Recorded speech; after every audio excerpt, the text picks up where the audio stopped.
Welcome back everyone, this is the gameplay video for the deck law control deck that I did a deck list about. I just wanted to showcase the deck, how powerful it is. We've seen law popping up in like first place for a couple of tournaments, and I think it's probably one of the strongest decks of the format. It just came out of nowhere, but this is my own spin of the deck because I think this is a more consistent and a more reliable way to play the deck. I like to the fact that most of the lists that I've seen playing this deck doesn't play the A drop is baffling to me, because that card is just adds another dimension to this deck that is incredible. I don't play the Zoro because I just try to outgrind my opponent to the ground. At some point I have so many cards in my hand that it doesn't matter that I play the Zoro or I attack with a Nekomushi or any other card. I'm gonna win the game because I have so many cards in my hand than my opponent that they're not gonna be able to stop me whatever my play is gonna be. So let me show you how I play the deck and why I think this is one of the strongest ways to play the deck. Let's go about it. Okay, and for the first matchup I have Law versus Kid. This is a green mirror. I believe I won the die roll and I chose to go second because that's what I want to do in this matchup. I treat this like a regular mirror, like a green mirror. I don't really want to attack his leader. I just want to control his board, and once I have an overwhelming advantage, I will attack his leader. But I don't want to be the aggressor here. I don't want to attack him. I want to tap his cards, which is what I'm going to do here right now. I play two blockers at the beginning. I tap his Raizo. I play an Otama, make it a 2k, and attack it. He's not going to be able to combo that. And I already have 4 cards. I can already use my leader's effect next turn. And I am in a great spot right now. And it's just turn 4. I take my second life because I play the A-drop kit, so I'm never afraid to take my own life. I especially get in this matchup where if I play an A-drop and I can protect it, I just will never lose if that's the case. He plays another Raizo, so it's up to me to play another Topper and just keep doing that. I drew the A-drop, so I already know I'm safe if I just do what I need to do. Look at the top 5, get a Jet Pistol. So now I can kill anything if I want to, but I'm not going to use the Jet Pistol on anything because it's my only one in my hand, and there are too many good targets against that deck that I want to save it for. So I'm just going to keep it in my hand. I'm going to wait for the right moment to use it. And here I'm going to, as I said, I'm going to use my leader. I already can play my Luffy, I believe is what I can swap into. Yeah, the 3 mana one. This card is really good. It's going to serve as an attacker, and it's going to serve as a 2k counter. Once I attack, I just swap it back to my hand, and it's going to do a lot. I decided to attack him because I didn't have anything else to do. He uses the Gibson to tap one of my cards so he can attack it. He's gonna choose, I believe he's gonna choose the Luffy. Yeah, okay. That makes my turn difficult, but I'm gonna keep 2 energy up still because I do have the Red Hawk, and it's gonna allow me to destroy one of his searchers or the Raizo if he doesn't if he sequenced incorrectly. But at least it's gonna be able to let me get rid of one of the searchers and defend one of my cards. And here he searches, he will get, let's see. And another nice thing about this deck is that you can resource your opponent, because every turn I can just do a searcher, bounce it back to my hand, and just keep doing it. Here he goes for the play, he attacks with the Raizo. I could have killed the Raizo with that Red Hawk, but he's already tapped, so I can attack it now. You see, I'm able to protect my Luffy with both the blocker and the Red Hawk. I destroy his board, and I'm gonna be able to kill the Raizo if he didn't have that one. Now he plays the blocker, which allows him to protect the Bonnie, and he has more gas for next couple turns. So that's really nice on his end. He had a good turn. He's completely tapped out, but I mean, I'm not gonna go for his life. He knows that. But here I'm gonna attack his Raizo with my leader, and for 5k, it's fine that he protected that one because I wanted to play my A-drop either way. And at this point, I'm okay if he attacks my life. I'm still at 2 life, so I'm gonna take those 2 last points of life if he doesn't do anything. And I'm gonna, okay, so he's gonna play the A-drop on his own. Here he already knows that I have a jet pistol and I have an Otama on board, so I'm able to kill the A-drop if I want to. It's a matter of fact, it's a matter of how do I want to do it. Or if I want to just use an Otama and try to attack it. It depends on what he does right now. And if he goes attack, or if I want to wait until he rests the A-drop and he's confident behind it, and I can just attack his board if he attacks with it. But then that would make me waste too many cards for the next turn. He didn't attack me because he already knew I have the A-drop, so he doesn't want to give me cards to just defend with. I swap, I play the blocker, and I'm gonna play defense once more turn without tapping my A-drop because I still have 2 life, and I'm gonna put the pressure on him, and I believe I'm gonna kill the killer here either way because I already pushing a lot of pressure on him. He's taking the life and he played the A-drop, but if I'm able to kill it right now,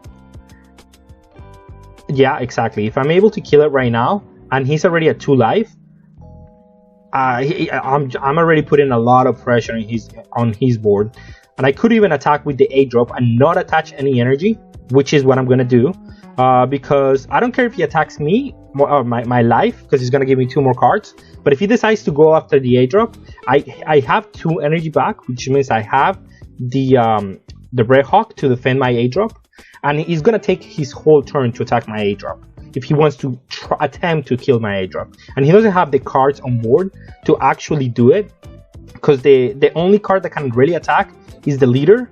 He can do dual attack, but I have 2 blockers for that, so that doesn't work. And I can do he can attack with the law, but again, that's not a really real attacker because I can just combo 2Ks, and he's gonna have to use a lot of energy to try to do that. So, but let's see, he might try to using a topper might be a way to do it, but this way, because he used a topper, I know he's not gonna play an A-drop. So I'm already advantaged right now because my A-drop is gonna trample whatever he does. Next turn, I'm gonna be able to attack with everything, and he's not gonna be able to attack it back. All my cards are gonna have basically AK stat line, like my Luffy there is not gonna be able to die. Here he tapped my Killer Bee, so he still was used as a blocker, which is fine for me. I don't have any problems with that. And here he's deciding whether to attack my leader, give me the last 2 life, which I'm really okay with. I will take them if he offers to give me those 2 cards, or if he keeps developing, maybe kill one of his own cards, try to get there, maybe play another law, maybe swap back and forth another 2 of his cards so I don't get to attack them back. Let's see where he has, but he's at 2 life, so for me going for his face at this point is really good. I'm dominating the board at this point just because I played the A-drop. And here I just want to clear my space a little bit because I want to make a couple of plays next turn where I can do play, search, and then swap back and forth and just keep pressuring my opponent while also getting advantage in my hand. So let's see how he does it here. He just played that one, so he cannot attack with that one. Oh, but see, he's swapping it back. He's playing a blocker, and he doesn't want to attack with the law because he still serves as a blocker, which is completely fine.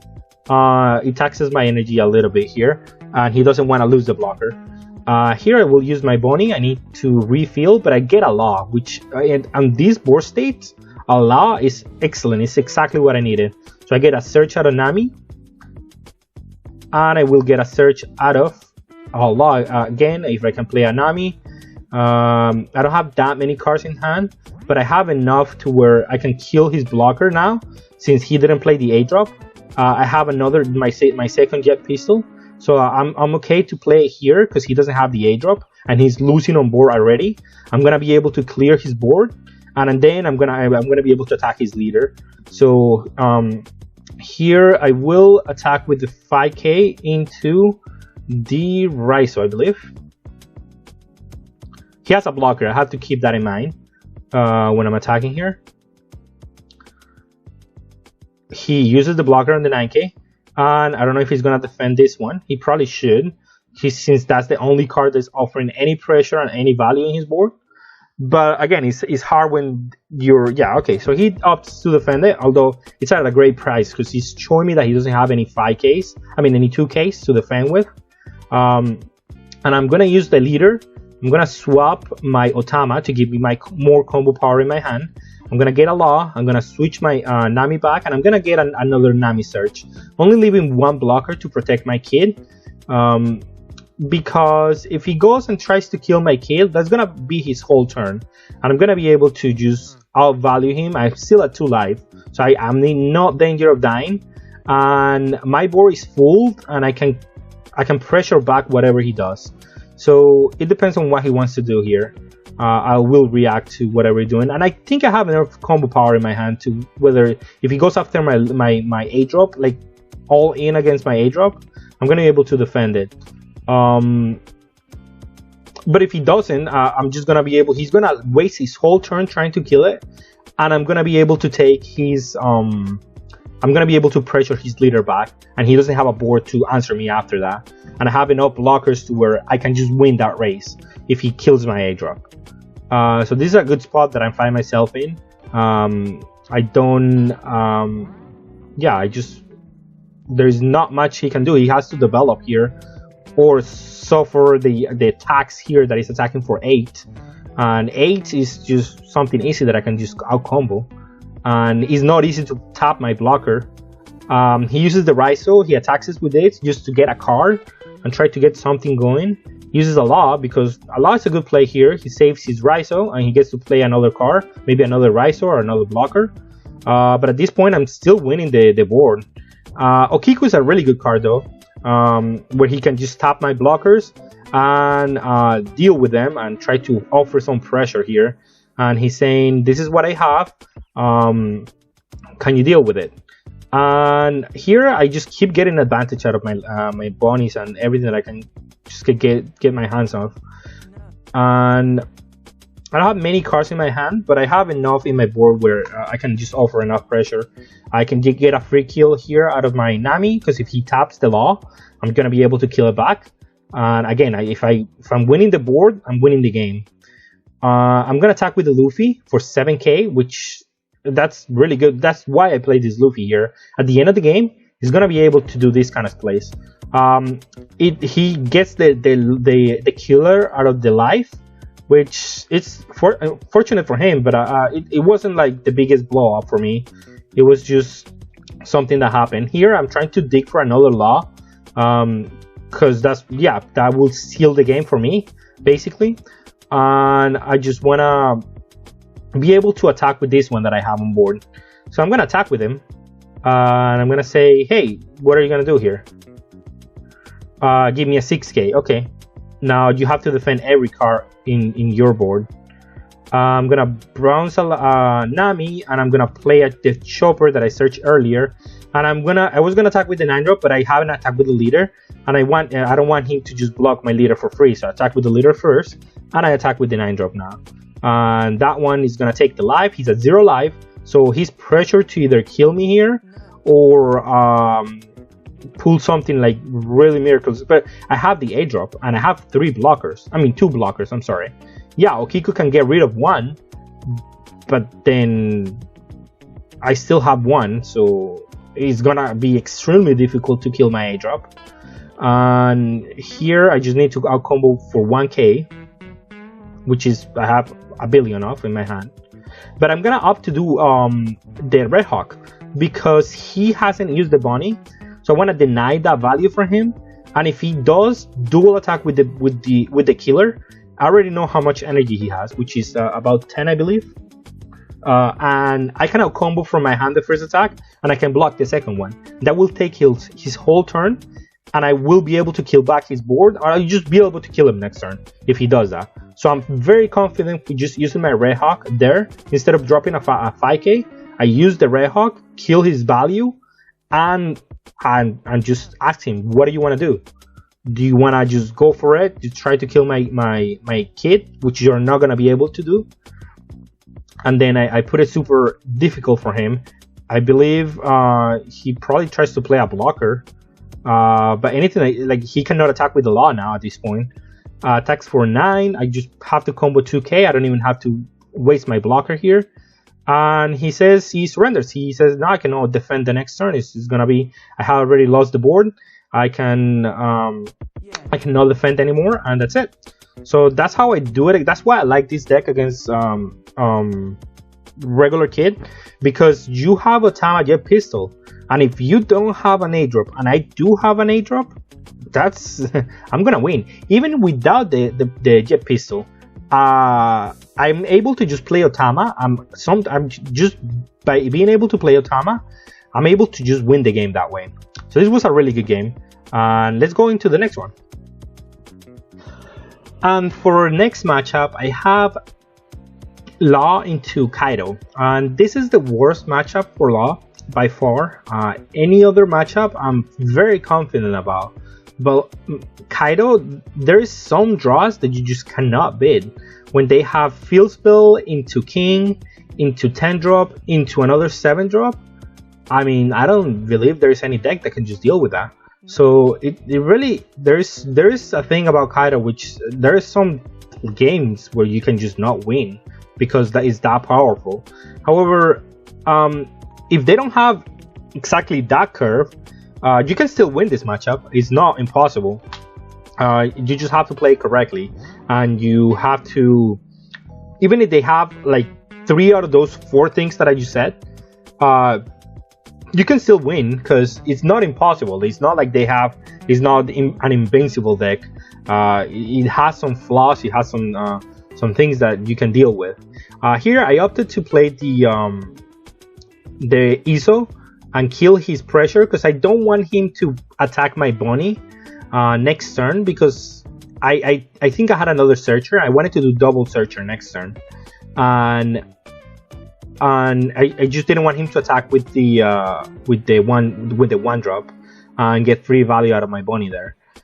So I'm able to cascade one Bonnie into another, which that's really good for me. So that gives me 3 searchers here, and I believe I had another Bonnie too, or I search another Bonnie here of this one, and I'm able to do 3 Bonnies on a turn.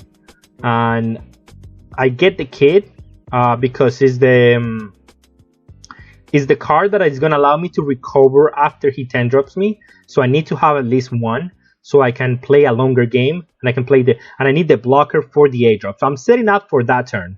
I'm already thinking, okay, so next turn he's gonna 7 drop me, and the following turn, 2 turns after that, he's gonna 10 drop me, and I have to be prepared for that turn. I'm preparing for that turn from right now. And he already had the Field Spill. He played it on curve. Now let's see if he's gonna have the 7 drop on curve. Here, if he doesn't have the 7 drop, I'm gonna get so much advantage out of my Bonnies, but he does. He plays the 7 drop. He kills both of them. So that's a shame to see them both go, all 3 of my Bonnies. But I have more searches in my deck, so I'm not so preoccupied that I'm not gonna have any more gas going on. Here I just have to generate enough pressure to where I have to force him to play the 10 drop. If I don't force him to play the 10 drop, then it gets a little bit more complicated. Or I have to do enough damage to where even if he plays the 10 drop, he might die because he plays the 10 drop. He still has to board wipe his own board. So here, Nami is an excellent play. I get to search for something else. I got a Jet Pistol, which in this matchup is good if after the 10 drop, if they play a Queen to defend their board, then I get to just Jet Pistol the Queen and attack him. So it's important to have at least 1. You don't have too many. You don't want to have too many. Here I'm able to do, I love this play where you play a Law, search it for a 3 drop, and play a Nami. That's 7 energy, but I mean that's 6 energy, but that's excellent for what I want to do. Here I don't want it to commit too much into my board. This allows me to get another search, gets me a blocker, and gives me an attacker. Give me 2 attackers, because the Law is going to attack next turn for sure. I wonder he has a 7 energy, so I wonder what he's gonna do here. He's either gonna prepare for the 10 drop by playing some blockers and defend his 3 life, so he doesn't, like, the turn he plays the 10 drop, he doesn't go to like too low of a hand of life total. So that's what I'm expecting here, and I have to push through that because that's the only way. If he attacks my leader, I'm probably gonna take it because I don't want to defend here. This is not my goal. I pretty much want to go to 1 life on this matchup because being a 2 or a 1, it really doesn't matter because they're gonna burn me for and I'm not gonna be able to stop them. If they play another big creature, it's really hard for me to stop them unless I have the blockers. And playing blockers into another 7 drop is kind of rough. So I'm gonna, yeah, okay, so he plays 2 blockers, and this Signa Mill that he's gonna defend his next turn, go to 10 energy, and play the 10 drop. So I gotta do the most that I can, where I can try to deal a couple of damage and not play too heavily into the 10 drop. The way that I'm gonna do it is by, well, playing 2 blockers does make it hard for him to I'm sorry, playing 2 blockers here makes it hard for me to deal any damage. So, but I get a blocker out of the Nami Search. So again, I'm prepared for the turn where he plays the 10 drop because I already have an 8 drop, a killer, and another blocker. So that's gonna allow me to defend my 8 drop and try to win on the back of that one. I'm preparing for that play, which is the one that I think is gonna win me the game. So here, in the meantime, I have to deplenish his hand, and I have to make him waste some resources here, or put him to a low life total.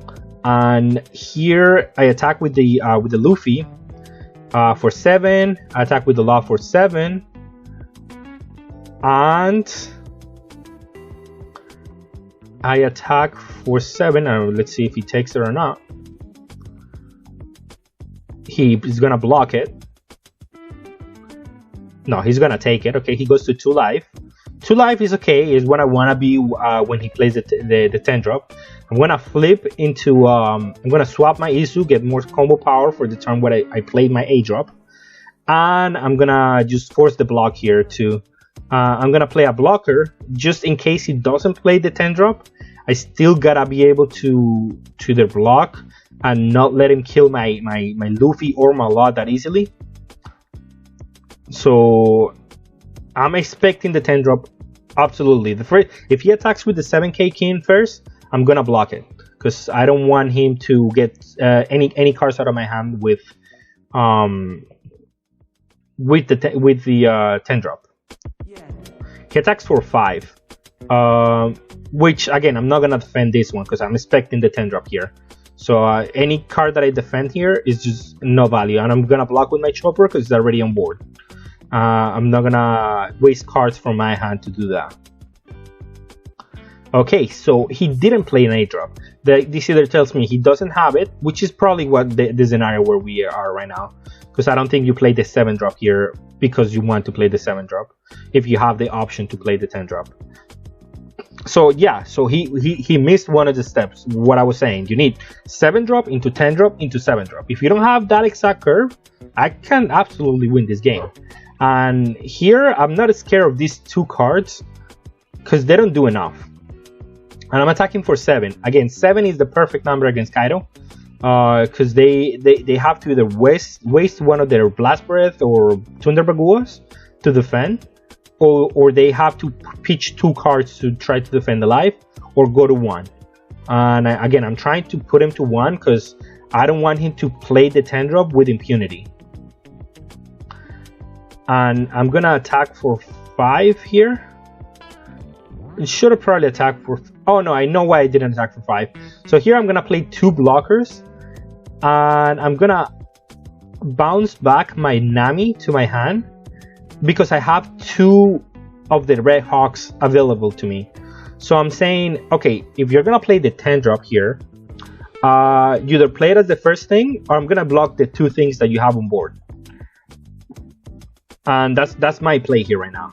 He doesn't have the 10 drop here, but he does have the 7 drop, which is equally as annoying here because he gets to kill 2 of my blockers, and I have to now out combo a 9k and a 7k, and that is annoying. That's something that he can go for my board, completely leave me defenseless, and he has 3 big bodies, so he has flipped the board. He's winning the board at this moment. He has better and bigger creatures, and he's right now attacking my hand.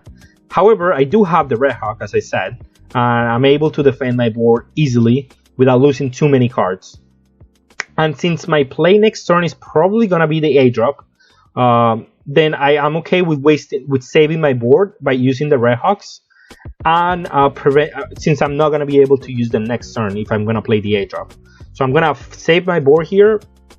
If he wants to attack with the Kaido, I'm gonna attempt to kill him if he attacks with the Kaido. So he cannot really attack with the Kaido. I mean, he can attack my leader, but if he attacks my leader, he's gonna give me 1 more card. He knows that I have the A drop, so he doesn't want to give me that extra card, so I can defend with that extra card. So that's really a good play, because if he attacks my leader, and he already has the leader effect where he can burn my last life if he wants to. So being at 1 life or 0 life, it doesn't matter to him really. So what he needs to do is prepare for the A drop and not lose to that card. And here he's keeping 2 energy up, which makes it hard for me to actually take the last life. But it is what it is. I have to try to still play my A drop, and because I'm not going to be able to defend these 3 guys if I don't have my own A drop. And that's what I have to do. So I swing for 8, trying to either take the last life, so I feel more confident, and I don't feel like if next turn he's able to play the 10 drop, because even next turn he's still gonna be able to play the 10 drop, and it's gonna be a good play. So here at least I completely deplete his hand. He has 2 cards after this combo. He has 2 cards in hand, so I'm okay with how he's going right now. Even though he's still at 1 life, I'm just gonna play my A drop. I'm gonna play a blocker, and I'm gonna tell him, hey, what do you want to do? You want to play the 10 drop? You are not gonna have any defense, and if I have a rusher and my leader, you're gonna die still, because 2 cards in hand, I can make the math enough to where you're not gonna be able to outcombo me. And here, so this is a good spot for me again, because I had a killer in my hand that he knows about. I have an ISO, so I have 3k combo power, at least that I know about, and I have 2 blockers. So by battle, as soon as I saw that he attached 3 energy to something, I knew that he was not going to be able to kill my A drop, because I have 2 blockers and I have enough combo power to outcombo the ones that he attacks with less than what he needs to attack with. Here I used my 2 blockers because he's forcing them for me, and he attacks for 9 here, but I do have an ISO from previous turn when I bounce it back to my hand, so my law is gonna survive. My kid is gonna survive here, and that's the reason I play the kid. Also, you see, making my leader AK and forcing my opponent to attack him in order for him to kill me, it's excellent. That's the whole reason why I play the kid, and that's why I like it. That's why I'm impressed that no one else plays the kid in their law list, which is insane to me. This card is way too good. But I do play more blockers than regular list, so it's kind of hard to. And here I attack for I believe is 4, 13. 13. He will need 4 and 4. That will be 9, 13. So he needs 2Ks here, and I'm gonna attack the last one for 7k. So he needs another 2k here to survive. And he has 2 cards in hand, so he's completely tapped out. So unless he kept 2k combo power, he can win that game, I guess. But again, this is a bad matchup for me, and I'm just winging it all in this attack, and I'm able to get it here. He only has 1 2k counter, and yeah, that's what happens with this deck. That's how you have to win it. This is the exact scenario for what I play for. I play around the 10 drop the whole game, and that's how you have to play around the 10 drop. because he didn't have it, but like if he had it on any of those turns, this is how would have played around it. So I hope you enjoyed this video. I hope you learned something about how to play this deck if you like the deck, and thank you for watching. See you next time.